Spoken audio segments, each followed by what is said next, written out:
I can make it really easy, or I can make it really hard. All I'm gonna do is pull my elbows back and pull the rings to my chest, keeping the elbows close to my body, and then pull back.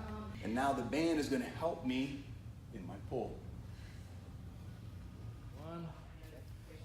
So we're talking still about how to do that perfect chin up, but not all of you all know how to can get to that level of chin up. Here are some modifications. Again, I'm Dr. Todd here at Ellicott City Health Fitness. And what we're gonna do, we're working with Bronson today, one of our health partners out there. So you've gone ahead, you've made it through rehab, and now you're ready to take it to the next level. Bronson's one of those people that we use to help you take it to the next level and stay away from us. Yeah, so we have a lot of different ways we modify based on experience and also based on where you are in maybe rehab.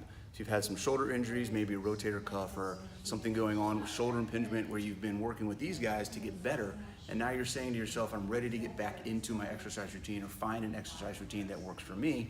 Here are 3 things that we could give you to help you get through pull-ups without re-injuring yourself. Okay? Also, something also that this is going to help you with is a winging scapula, a long thoracic nerve injury, and some other things called scapulodiskinesis. Some really fancy words out there that this is a very beautiful system to getting you back to full functionality. Okay. So the first thing we're going to talk about, if you come over here, is we're going to talk about ring rows. Okay.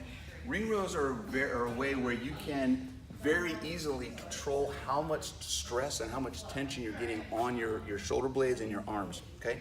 All you're going to do is you're going to get a set of rings. A lot of gyms have these. You can get some of these for your home. If you ever heard of TRX, the TRX system is basically just a set of rings on straps. You can get those and find those anywhere. All right, you're basically just going to hold onto the rings, get your feet out, whatever's comfortable for you to start with, and then just fall back. Okay, holding onto the rings. All right. So in this position, a lot of the same principles apply as a regular pull-up. I want to make sure that my core is engaged, so I'm not sinking down here. I'm also not up here like this, right? So I'm in a straight line with my body. I'm also going to look up at the ceiling now to keep my head aligned. I'm not going to look like this with my chin down, okay? All I'm going to do is pull my elbows back and pull the rings to my chest, keeping the elbows close to my body, and then pull back. A lot of mistakes that happen along the way here, would you say, Bronson? People will, oh yeah, we'll do this, or when they go ahead and pull on up, they go here and do weird things with their shoulders, or they pull up and they almost got it right, and then they stick their head out and do weird things, you know, with their head. Yeah. And what was Bronson doing the whole time, folks? Was he breathing? No. And so he's learning how to use that breath also. And in an earlier video, we talked about the importance of breath when stabilizing the core. Make sure you look back for that. That's at a different setting. That's at our clinic. You'll love that one.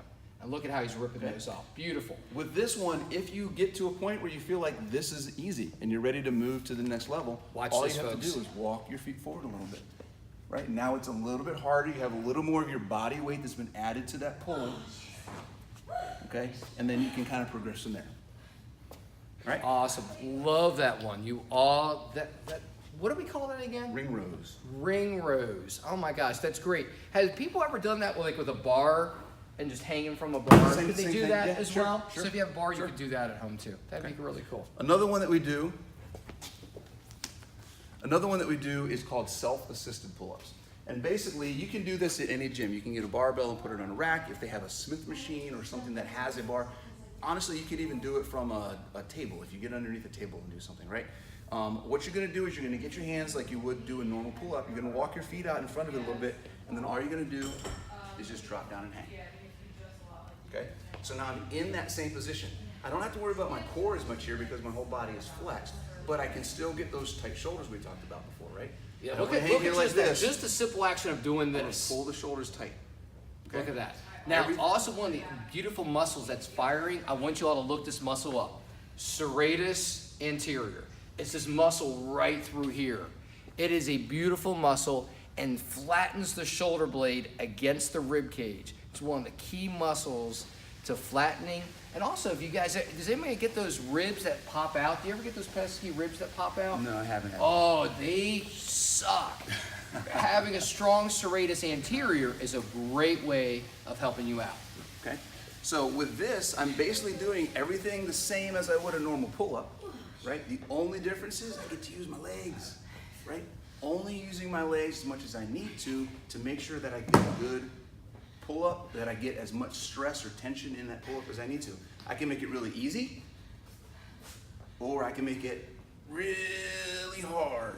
And eventually you could even just do a one leg version if you wanted You to. can go on your tippy toes, you go on one leg, there's a lot of different ways you can do that. But you control how hard that pull up is at that point, okay? Any other things to add to that one? I like that. I was excited about the serratus anterior. Okay. The last thing that we have is we have a band. Resistance bands, you'll find them pretty much everywhere.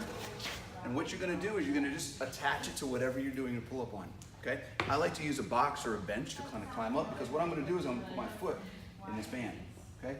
Right in the center. Then I'm gonna stand to the side, hold on to the bar. Now I'm gonna keep my legs in what position? The hollow body position, right? I do not want the band up against my hips like this now, because I have no control. So I'm gonna get my shoulders tight, squeeze my abs, let the band come away from my hips a little bit, and now the band is gonna help me in my pull. Okay? If you're doing this properly, you should not swing on the bar, because your shoulders are engaged and you're basically like a bow from a bow and arrow. You are a bow in this position, okay? If Dr. Todd had an arrow, he could stick it in here and shoot the wall behind you, right? Okay?